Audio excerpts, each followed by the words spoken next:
My name is Ben, but everyone's always called me Grandpa Ray. Don't ask me why. It started with my grandkids and just stuck. I'm 72 years old, and on what should have been one of the calmest stretches of my life.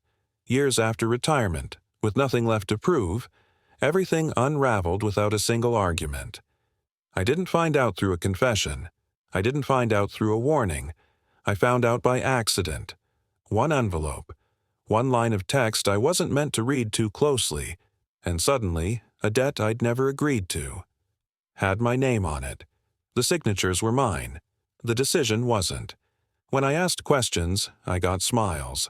When I pushed gently, I was told not to worry, that I was overthinking things. They expected confusion. They expected silence. They expected age to work in their favor. What they didn't expect was that I still knew how systems work, or that one quiet move, made without raising my voice, could bring everything to a stop. I'm going to tell you how I discovered what my wife did, why everyone assumed I'd simply accept it, and how a single decision changed the balance in a marriage that had already been slipping away.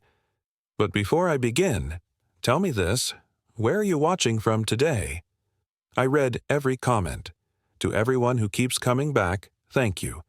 Your support reminds me I'm not alone, and if this is your first time here, consider liking, subscribing, and turning on notifications.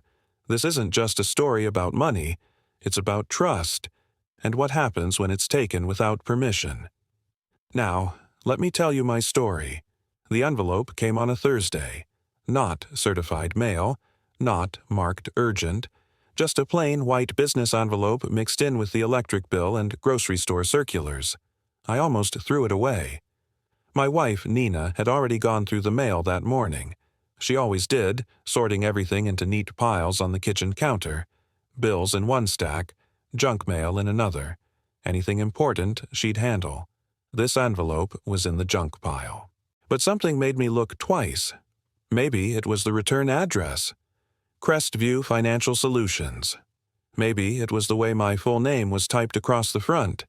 Benjamin Arthur Holloway. Nobody calls me Benjamin except the DMV and the IRS. I opened it. Inside was a single page. Standard template letter. Professional letterhead.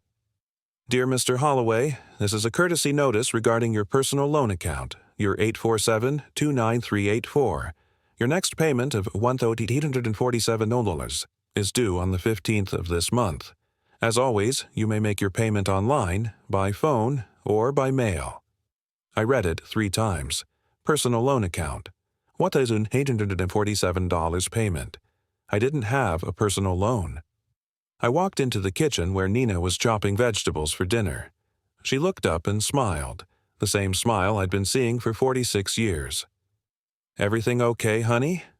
I held up the letter. Do you know anything about this? She glanced at it, then back to her cutting board. About what? A loan from Crestview Financial. Says I have a payment due. Oh, that. She waved her knife dismissively. That's handled. Don't worry about it. What do you mean it's handled? The payment's automatic. Comes out of the account every month. You don't need to think about it. I felt something cold settle in my chest. Nina, what loan is this? Just something I took care of a while ago. Everything's fine. How long ago? She hesitated, just for a second. I don't know. Maybe 18 months? 18 months? We've had a loan for 18 months and I didn't know about it? Ben, please don't get worked up. It's not a big deal. How much is the loan for? Another hesitation. I'd have to check the paperwork. Approximately. She set down the knife and turned to face me, still smiling but with something harder underneath. Around $90,000. The kitchen tilted slightly. $90,000. Yes, but it's being paid off. Like I said, it's handled. Who took out this loan? We did. It's in both our names. I never signed anything. The smile finally faltered. Ben, you must have. It wouldn't be valid otherwise. I'm telling you, I didn't sign any loan documents. Well, maybe you forgot. You've been a little forgetful lately. I'm not forgetful. My voice came out sharper than I intended. I think I'd remember signing for $90,000. Nina sighed, the way she did when she thought I was being difficult. The bank obviously has your signature on file.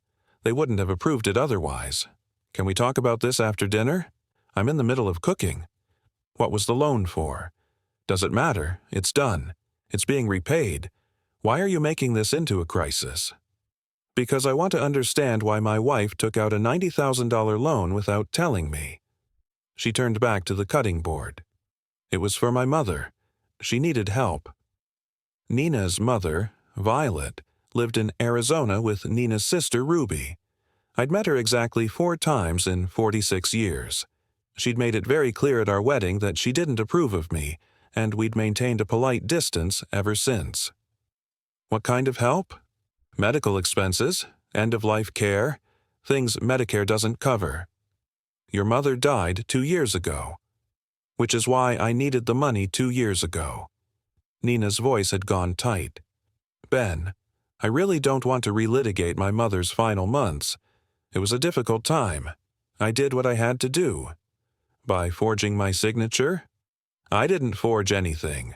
She slammed the knife down. The bank has your signature. I have the paperwork somewhere. When I find it, you'll see you signed it yourself. You probably just don't remember. Show me the paperwork now. I don't know where it is. It's been almost 2 years. Then call the bank. Get copies. Ben, why are you being like this? Like what? Like someone who wants to understand a secret $90,000 debt? She stared at me for a long moment, then picked up her knife and went back to chopping with precise, angry cuts. Fine, I'll find the paperwork, but I'm telling you, you're going to feel foolish when you see your own signature. I left her in the kitchen and went to my office, the small room off the living room where I used to do bookkeeping for the hardware store I'd owned before retirement.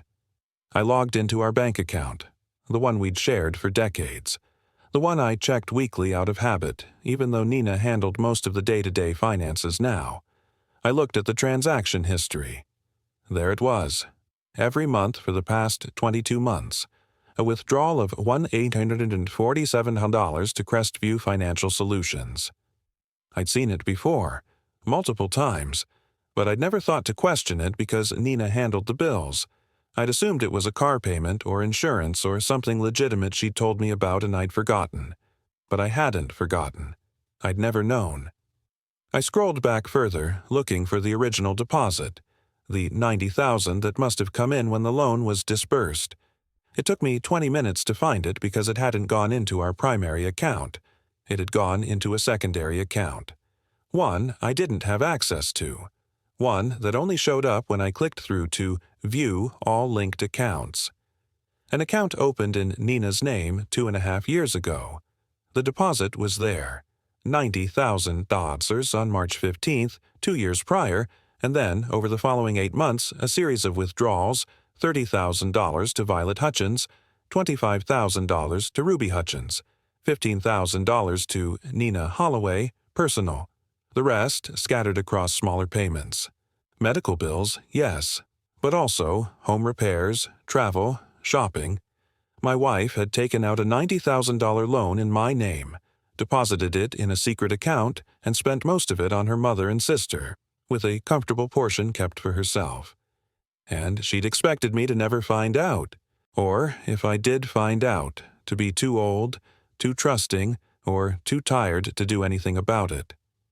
I sat in that office for a long time, staring at numbers on a screen, trying to understand how we'd gotten here. 46 years of marriage, 2 children, grown now with families of their own, a lifetime of shared meals and shared decisions and shared trust. And all of it had been a lie, or at least it had been lately. I printed out the transaction history, all of it, 50 pages. Then I walked back into the kitchen. Nina was plating dinner like nothing had happened. I found the transactions, I said quietly. She didn't look up. Good, then you see everything's fine. Everything is not fine. You took $90,000, put it in an account I didn't know existed, and spent it without my knowledge or permission. I spent it on family, on my mother's care. Your mother got 30,000. Ruby got 25. You kept 15 for yourself. What was that for?" She set down the plate with a sharp clink. "How dare you audit me like I'm some kind of criminal? How dare you steal from me like I'm some kind of mark?" The word hung in the air between us. "I didn't steal anything," Nina said, her voice icy now. "That loan is in both our names. It's marital debt. I had every right." "You had no right to forge my signature." "I didn't forge anything." "Then show me the paperwork. Right now. Show me where I signed." She stared at me, and for the first time in 46 years, I saw something in my wife's eyes I'd never seen before. Fear. Not guilt. Not shame. Fear that I wasn't going to let this go. "I'll find it tomorrow," she said, "after I've had time to look properly." "You do that?" I left the kitchen, left the house actually, went for a walk around the neighborhood in the cold evening air trying to clear my head. By the time I got back, Nina had gone to bed. The dinner she'd made sat untouched on the counter. She took $90,000 in my name, spent it on people who didn't need it, hid it in a secret account. And when I asked questions, she told me I was being difficult. But here's what Nina doesn't know. I spent 40 years running a business. I know exactly how to read a balance sheet. And what I'm about to discover in next is, about where that money really went and who else knew about it, is going to change everything. If you want to see what happens when a 72-year-old man stops being polite and starts being strategic, you need to subscribe right now. Because this isn't over. Not even close. Nina didn't produce any paperwork the next day, or the day after that. When I asked about it, she said she was still looking, that things were disorganized, that I needed to give her time. So I stopped asking. Instead, I made a phone call. "Crestview Financial Solutions. This is Jessica speaking. How may I help you?" "Hi, Jessica. My name is Benjamin Holloway. I received a courtesy notice about a loan account, and I'd like to request copies of all the documentation." "Of course, Mr. Holloway. I'll need to verify some information first." After security questions, my address, social security number, date of birth, she pulled up my account. "Yes, I have your file here. What specific documents do you need?" "Everything. The original application, the loan agreement, any signatures on file, and a complete payment history." "I can email those to you within 1 business day. What email address should I use?" I gave her my personal email, not the joint one Nina had access to. "Perfect. You should have everything by tomorrow afternoon. Is there anything else I can help you with today?" "Actually, yes. Can you tell me when this loan was originated?" A pause as she checked. "The loan was finalized on March 12th, 2 years ago. Funds were disbursed on March 15th. "And who signed the application?" "I show 2 signatures, yours and your spouse's, Nina Holloway." "Was this done in person or electronically?" "Let me check. This was done electronically through our online portal. Both signatures were captured digitally." Digital signatures. That explained a lot. "Thank you, Jessica. You've been very helpful." After I hung up, I sat with what I'd learned. Digital signatures meant Nina could have easily forged my authorization without me ever seeing physical paperwork. A few clicks, a scanned image of my signature from any of a dozen documents we'd signed over the years, and it would look completely legitimate. The documents arrived the next day, as promised. I opened them in my office with the door closed, Nina somewhere else in the house. The loan application was first. Dated March 10th, 2 years prior. It listed our combined income, our assets, the house as collateral. At the bottom, 2 signature lines. Nina's signature looked natural, fluid, clearly signed by her. My signature looked off. The loops were right, the slant was right, but something about the pressure, the way the ink sat on the digital form, looked copied rather than written. I pulled out a magnifying glass. Yes, I still had one from my bookkeeping days, and examined it closely. There. In the middle of my last name, a tiny pixelation, the kind you get when you copy and paste an image rather than signing fresh. She'd forged it, taken a scan of my signature from somewhere else and pasted it onto the application. I sat back in my chair, feeling the weight of it. This wasn't a misunderstanding. This wasn't age-related memory loss. This was deliberate fraud. I kept reading. The loan purpose was listed as medical expenses and family support. The disbursement went to an account number I recognized. The hidden one Nina had opened. And then I found something interesting in the fine print, a clause about co-borrower rights. It stated that if either party on the loan believed the application was fraudulent, they could file a dispute within 6 months of discovery, not 6 months of origination, but 6 months of discovering the fraud. I'd just discovered it 3 days ago. I had time. I picked up my phone and called someone I hadn't spoken to in over a year. Evan speaking. Evan, it's Ben Holloway, from the Hardware Suppliers Association. Ben, good to hear from you. How's retirement treating you? Complicated. That's actually why I'm calling. You mentioned once that your daughter became a lawyer. Is she still practicing? She is. Family law and fraud cases, actually. Why? Everything okay? I need to speak with someone who understands financial fraud between spouses. Would she be willing to consult? A pause. Ben, what's going on? I'd rather explain to her directly if that's all right. Of course. Let me text you her number. Her name's Violet. Violet Chen. Violet. The same name as Nina's mother. The universe had a strange sense of humor. An hour later, I was on a video call with Violet Chen. She was maybe 40, professional, with sharp eyes that missed nothing. Mr. Holloway, my father said you needed to discuss financial fraud. Walk me through what's happened. I did. The loan, the forged signature, the secret account, the money trail. When I finished, she sat back. Do you have documentation? All of it. I shared my screen, showing her the bank records, the loan application, the payment history. She studied everything carefully. Mr. Holloway, this is textbook identity theft and fraud. The forged signature, the hidden account, the unauthorized use of marital assets. Your wife has committed several crimes. I don't want her arrested. I just want this fixed. Fixed how? I want the loan dealt with legally so I'm not responsible. I want my credit protected. And I want to understand the full extent of what she's done. Do you want to stay married to her? The question hit harder than I expected. Did I?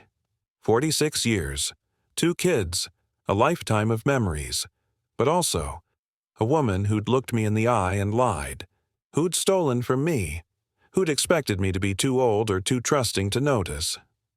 I don't know yet, I said honestly. Fair enough. Here's what I recommend. First, we file a fraud report with the bank. That protects you legally and puts Nina on notice. Second, we request a forensic audit of all accounts, joint and individual. Third, depending on what we find, we decide whether to pursue legal separation or divorce. That seems aggressive. Mr. Holloway, your wife stole $90,000 using your identity. That's not a misunderstanding. That's a crime. You need to protect yourself. What if she agrees to fix it voluntarily? Has she shown any indication she plans to? I thought about Nina's responses, the dismissals, the deflections, the suggestion that I was being difficult. No. Then we proceed with legal protection. I can file the necessary paperwork by end of week. Do it. After the call, I sat in my office feeling strange, hollow maybe, like I'd just made a decision that couldn't be unmade. Nina knocked on the door. Ben, can we talk? Come in. She sat across from me looking concerned. You've been very quiet the past few days. I'm worried about you. I've been thinking. About the loan? About a lot of things. She reached across and took my hand. Her fingers were warm, familiar. Ben, I know you're upset, but I need you to understand. I did what I thought was right. My mother was dying. Ruby needed help. I made a decision to support my family. Without consulting me. Because I knew you'd say no. You've always been so rigid about money, so unwilling to help when my family needed it. That's not true, isn't it? When Ruby's business was failing 5 years ago, what did you say? I said we couldn't afford to bail her out without jeopardizing our retirement. Exactly. You chose money over family. I chose our financial security over throwing good money after bad. Ruby's business failed because she made poor decisions, not because we didn't help enough. Nina pulled her hand back. So that's it? Family only matters if it's financially convenient? Family matters. But so does honesty. And you weren't honest with me. Because honesty with you means automatic rejection. We stared at each other across the desk. I got copies of the loan documents, I said quietly. Her face went carefully neutral. And the signature isn't mine. It's a scan, a copy pasted from another document. That's how digital signatures work. No, Nina. I know what a real digital signature looks like. This one's forged. The room went very quiet. Are you calling me a criminal? Her voice was ice. I'm saying you committed fraud. Whether that makes you a criminal is up to the courts. She stood up so fast the chair scraped backward. I can't believe you're threatening me with legal action over money I spent helping my dying mother. You spent $30,000 on your mother. Where did the other $60,000 go? Medical bills, travel, end-of-life expenses. Ruby got $25,000. You kept $15,000 for yourself. That's not medical expenses. How dare you track my spending like I'm some kind of suspect? You made yourself a suspect when you stole from me. The words came out louder than I intended. Nina's face went red, then white. I want you to leave. This is my house. It's our house, and I don't want you here right now. Fine. I stood, grabbed my jacket, and walked out. Got in my car and drove to the small apartment complex where our son Owen lived with his family.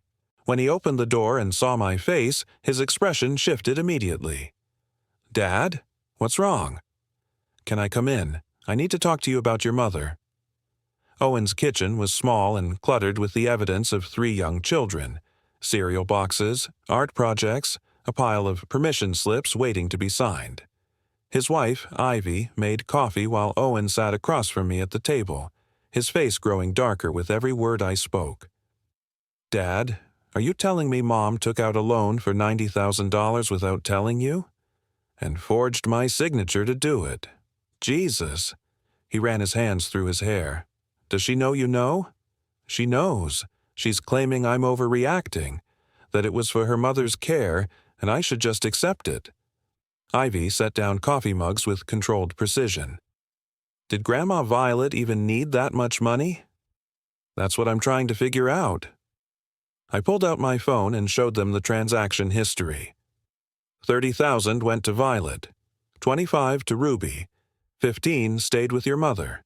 The rest is scattered across smaller payments. Owen studied the numbers. This doesn't make sense.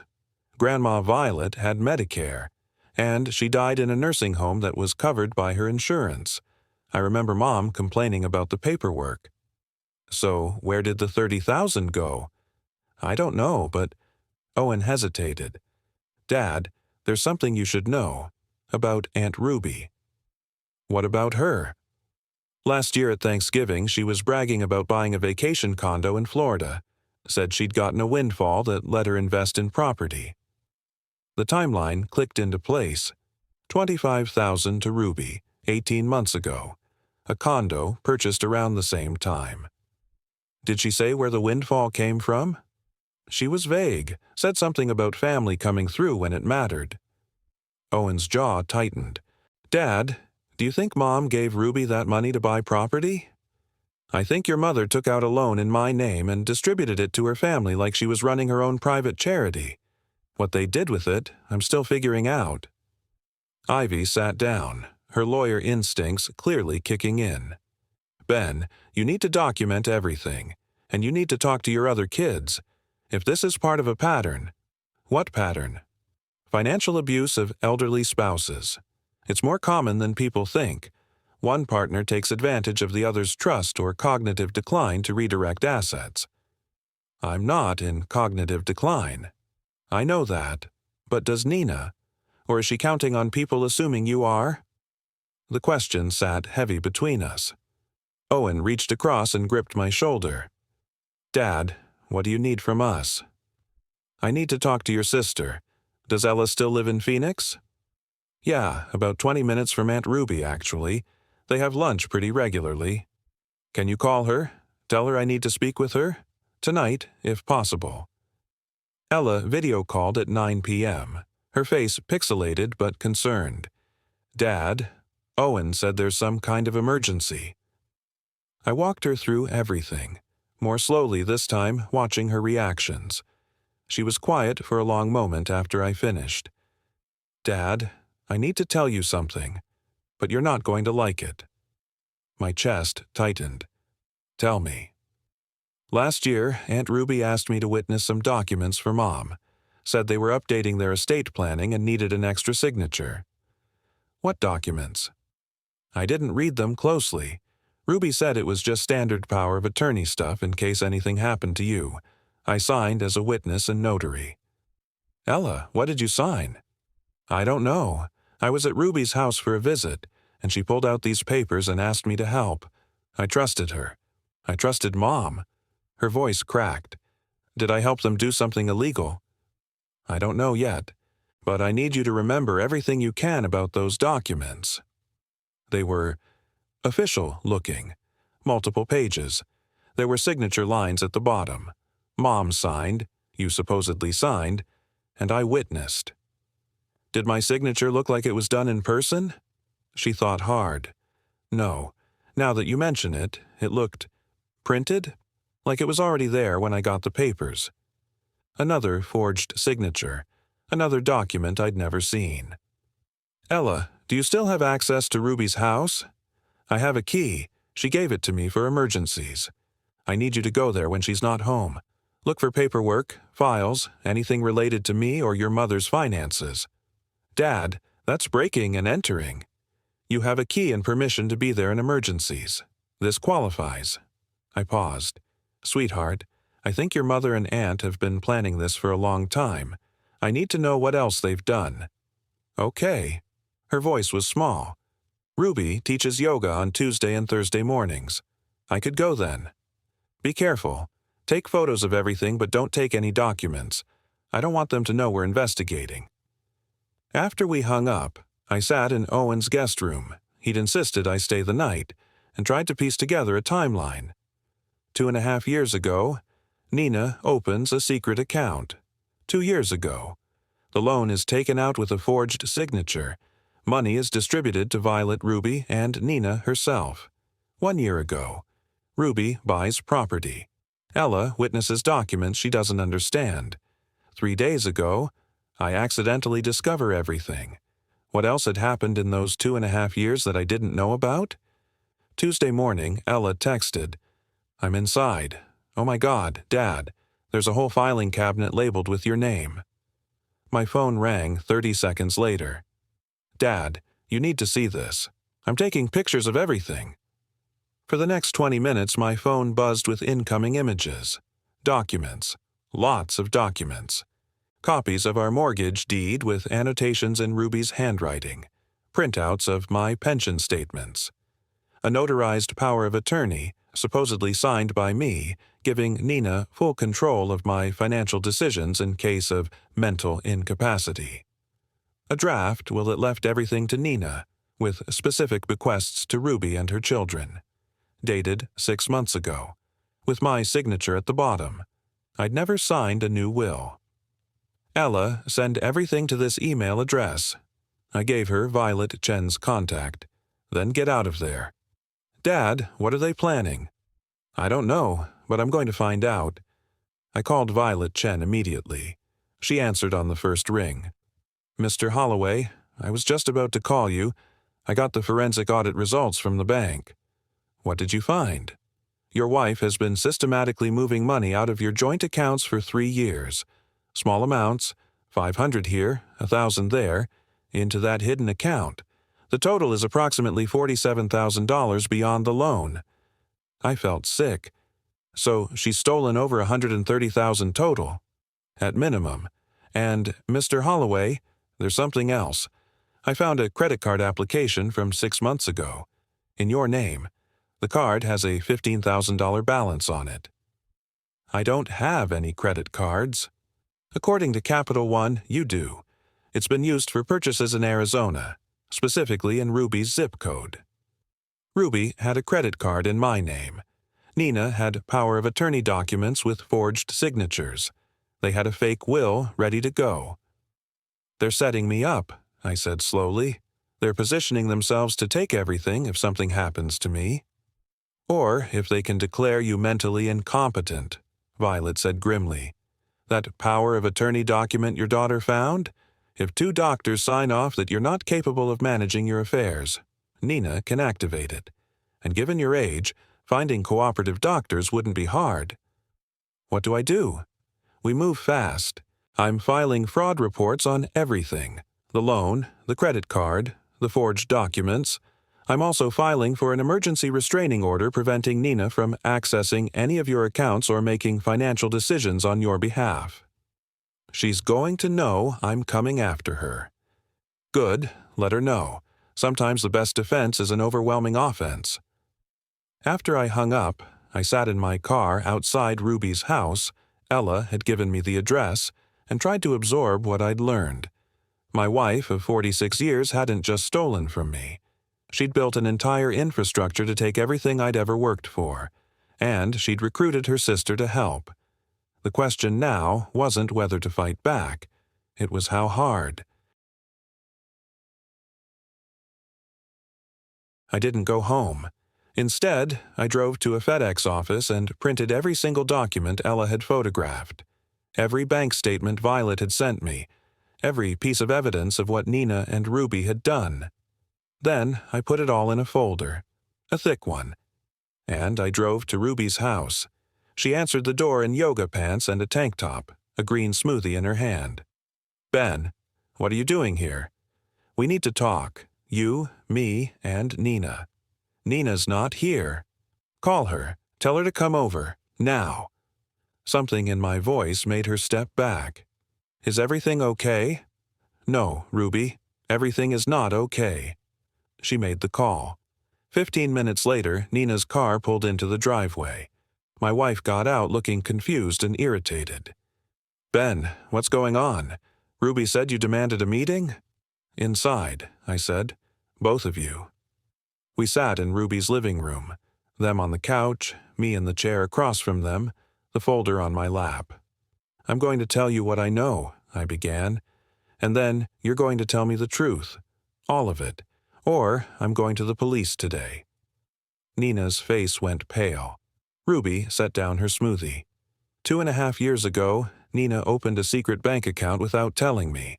2 years ago, she took out a $90,000 loan using a forged version of my signature.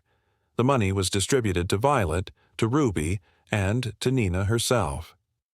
Dad's medical expenses, Nina started. Violet's Medicare covered everything. I verified it. So that's lie number 1. I opened the folder, pulled out the bank statements.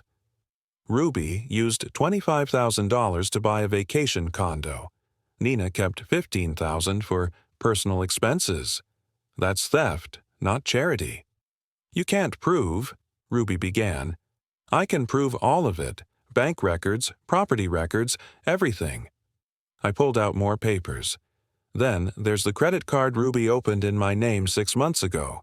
$15,000 in charges, all in Arizona. Want to explain that? Ruby's mouth opened and closed. And my personal favorite, I pulled out the power of attorney documents.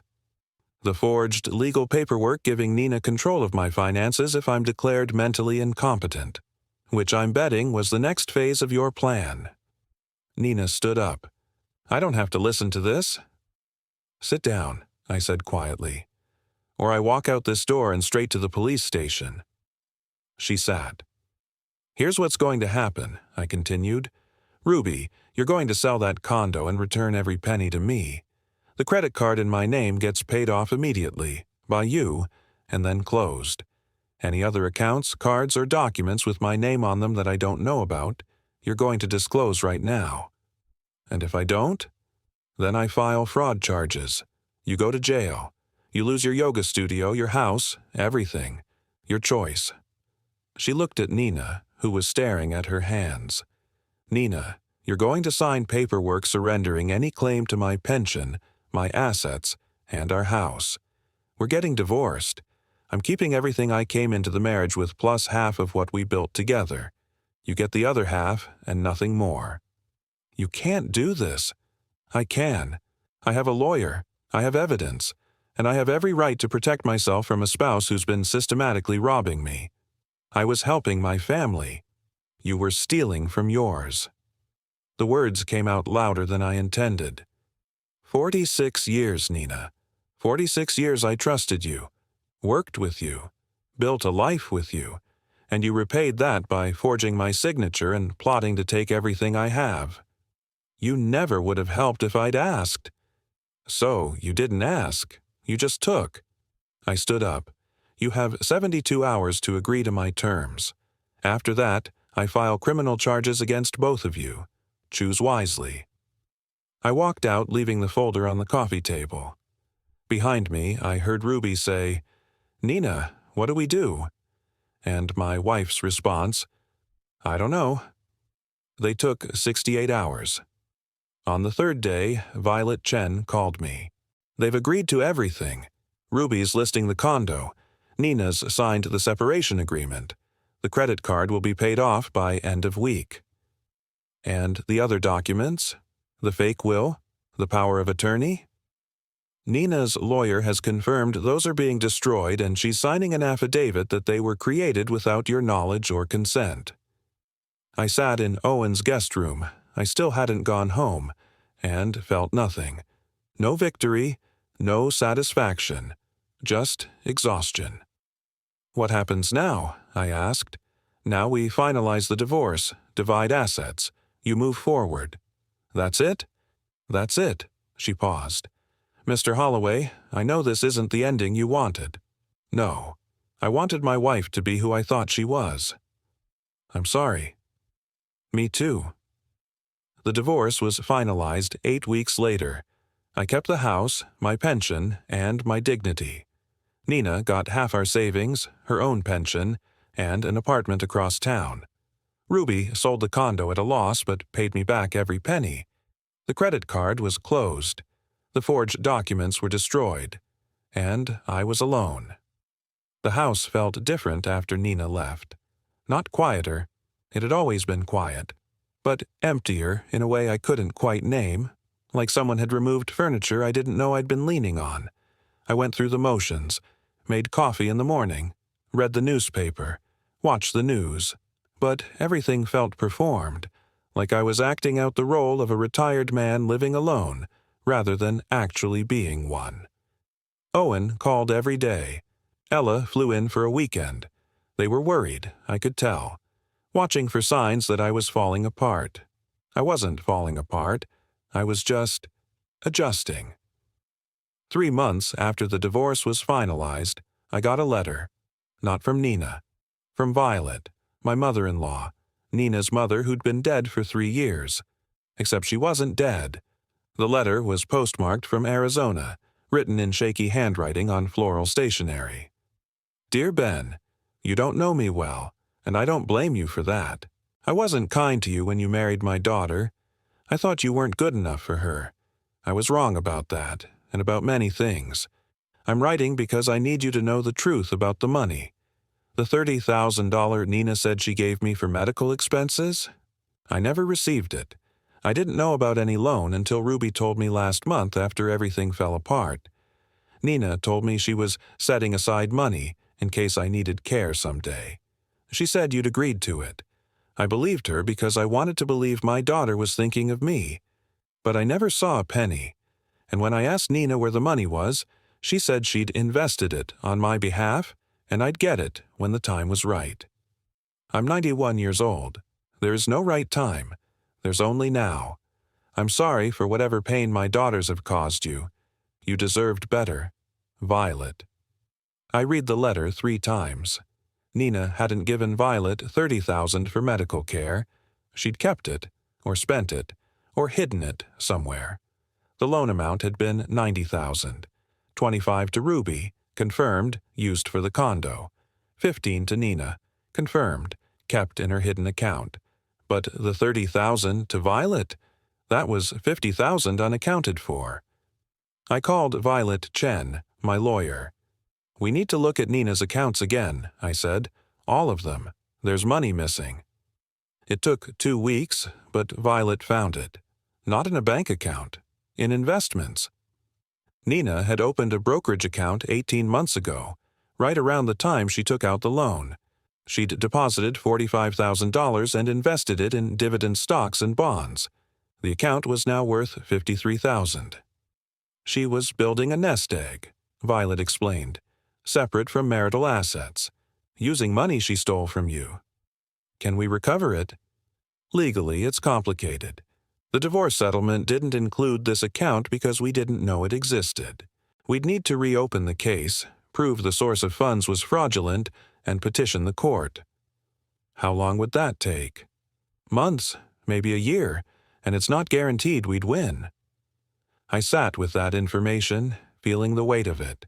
Nina hadn't just stolen to help her family. She'd stolen to secure her own future, a future without me. What do you want to do? Violet asked. I thought about it, really thought about it. Nothing, I said finally. Nothing. I'm 72 years old. I have enough to live on. The house is paid off. My pension covers my expenses. Fighting for $53,000 would cost me time, money, and peace of mind I don't have to spare. Ben, she stole from you. I know, and she'll have to live with that. But I'm done fighting.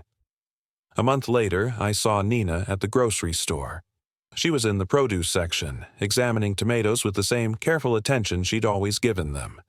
For a moment, I almost turned around, left my cart, and walked out. But something made me stay. She looked up and saw me. Froze. The tomato in her hand seemed to hover between us like a question. Ben. Nina. Silence. Shoppers moved around us, oblivious to the 46 years of history crackling in the air. How are you? She asked finally. I'm managing. You? Same. She set down the tomato. I heard you didn't pursue the investment account. News traveled fast. Ruby must have told her. No point, I said. Thank you. Her voice was small. I know I don't deserve your mercy, but thank you. It's not mercy, Nina. It's exhaustion. I'm too old and too tired to keep fighting. She nodded, eyes filling with tears. I'm sorry. For all of it. I know that doesn't fix anything, but I need you to know. I'm sorry. Why'd you do it? The question came out before I could stop it. 46 years. Why throw it all away? She was quiet for a long time. Because I was scared. Scared of getting old and having nothing. Scared that if something happened to you, I'd be left with just half of what we had. Scared that my family would need help and I wouldn't be able to give it. So you took it. So I took it. She wiped her eyes.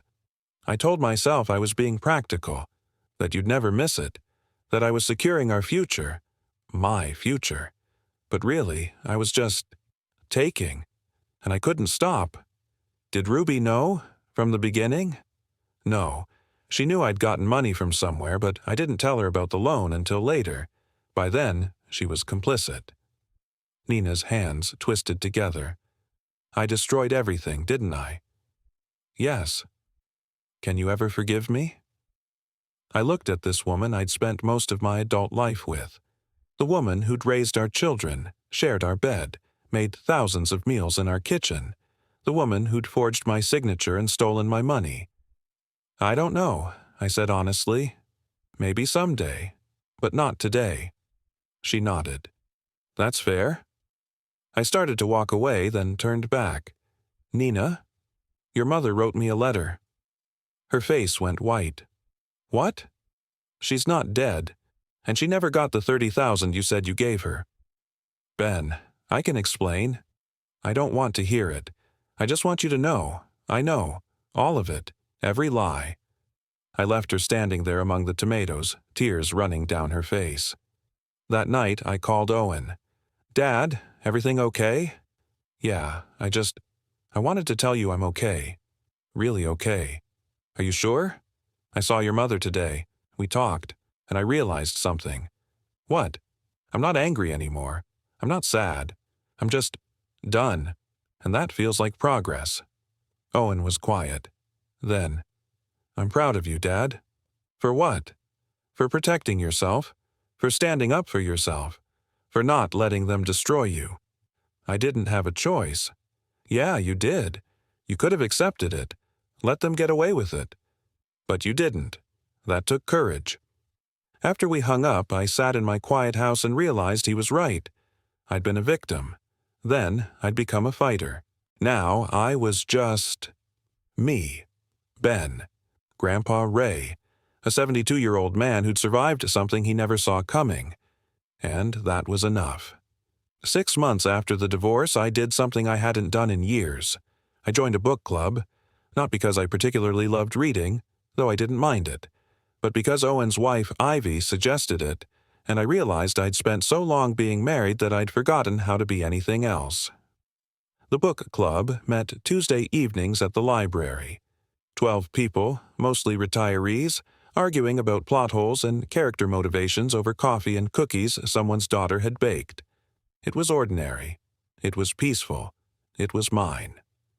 One Tuesday, a woman named Claire mentioned she was organizing a volunteer program at the local elementary school, reading to kids who needed extra help. Would you be interested? She asked me after the meeting. You have a kind face. Kids respond to that. I thought about it. I've never worked with children before. You raised 2 of your own, didn't you? That was different. Not really. She smiled. Think about it. I did think about it. And the next week, I signed up. Violet, my lawyer, not my ex-mother-in-law, called in late spring. Ben, I have news. Ruby's filed for bankruptcy. The condo sale didn't cover all her debts, and apparently she's been struggling. Is she asking for the money back? No, I think she's finally learned her lesson. Violet paused. And Nina, she's moved to Arizona, near her mother. The mother she claimed was dead. Yes, apparently they're trying to rebuild their relationship. I didn't know what to say to that. How do you feel about it? Violet asked. I don't know. Relieved, maybe. That it's really over? It is over, Ben. You're free. Free. The word should have felt lighter. Ella visited for Father's Day. We sat on the back porch drinking lemonade and watching birds fight over the feeder I'd hung last month. You seem good, Dad, she said. Really good. I am good. I'm sorry, for my part in all this, for signing those papers without reading them. You were manipulated. That's not your fault. Still, I should have asked more questions. We all should have. I looked at her, but we didn't, and now we deal with what is, not what should have been. She was quiet for a moment. Do you miss her? Mom? Honest question. Deserved an honest answer. Sometimes. Not the woman who stole from me. The woman I thought I married. The one who laughed at my terrible jokes and made Sunday dinners and knew how I took my coffee. I paused. But that woman might not have ever existed, and I can't miss someone who wasn't real. That's sad. Yeah, but it's also freeing. On a Tuesday in July, I was reading to a second grader named Marcus, a kid with thick glasses and a serious expression, when he stopped me mid-sentence. Mr. Ray, can I ask you something? Of course. Are you lonely? The question caught me off guard. Why do you ask? Because my grandpa lives alone after my grandma died, and he says he's lonely. You live alone too. So I wondered. I thought about it, really thought about it. Sometimes, I said honestly, but lonely isn't the same as alone. Alone just means I'm by myself. Lonely means I'm sad about it. And most days, I'm not sad. What about the other days? On those days, I call my kids, or I come here and read to smart kids like you, or I sit on my porch and watch the birds, and eventually the lonely feeling passes. He nodded seriously. That's good. My grandpa should try that. Maybe you should tell him. Okay. After the session ended, I sat in my car for a moment before starting the engine. Was I lonely? Sometimes. But I was also free, safe, whole, and that was enough. A year after the divorce, I got one final letter from Nina. Dear Ben, I'm writing because my therapist says I need closure. I'm not sure what that means, but I think it starts with honesty. I stole from you. I lied to you. I betrayed 46 years of marriage because I was selfish and scared and convinced myself the rules didn't apply to me. I don't expect forgiveness. I don't deserve it. But I want you to know, I've spent this past year trying to understand why I did what I did. And I've realized I spent our entire marriage resenting you for things that weren't your fault. For working hard. For being careful with money. For not being someone I'd invented in my head. You were a good husband, Ben. Better than I deserved. I hope you're happy. I hope you found peace. I'm still looking for mine. Nina. I read it once, then put it in a drawer. Maybe someday I'd respond. Maybe not. Either way, it was her journey now. Not mine. I'm 73 years old now.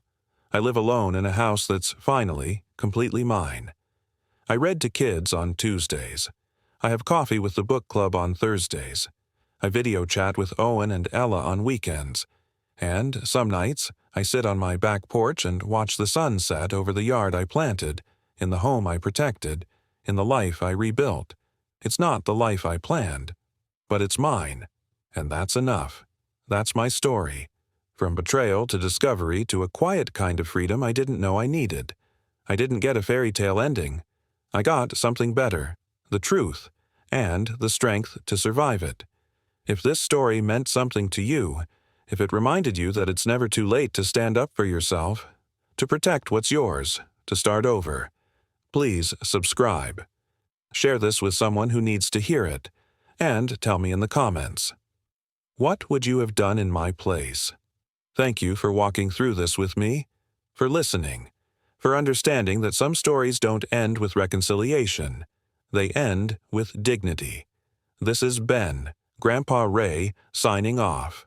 Remember, you're never too old to fight for what's right, even when the people you're fighting are the ones you loved most. Subscribe, comment, and take care of yourself. Always.